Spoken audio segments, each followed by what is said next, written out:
आप सुन रहे हैं DJ Kapil music, Kapil music, Kapil music, Kapil music, Kapil music. Badurgaon, Badurgaon, Badurgaon, Badurgaon.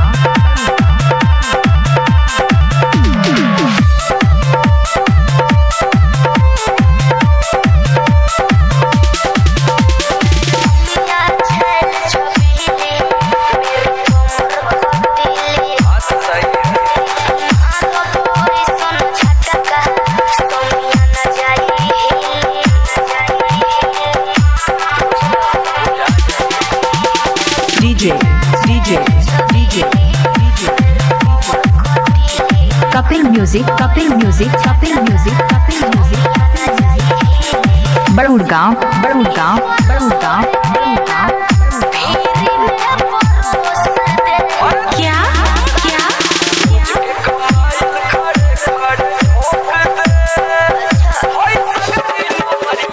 DJ DJ DJ Kapil music, Kapil music, Kapil music, Kapil music.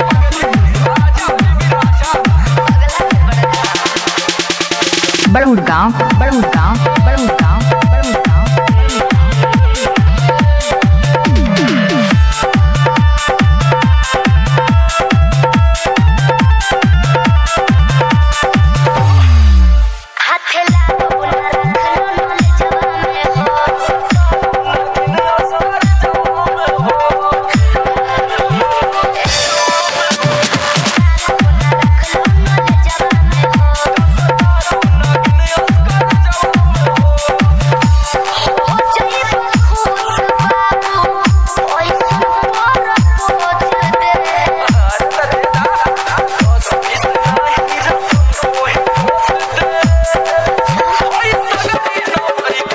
DJ DJ DJ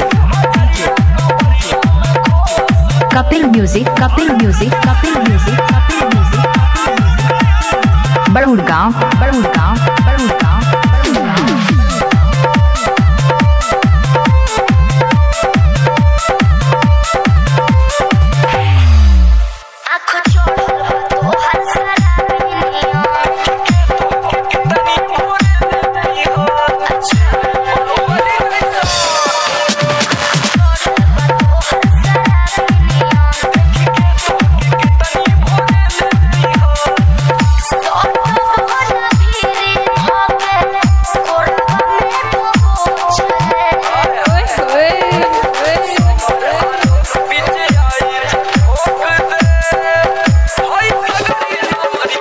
DJ DJ DJ Kapil music, Kapil music, Kapil music, Kapil music. Mixing करवाने के लिए संपर्क करें 62 57।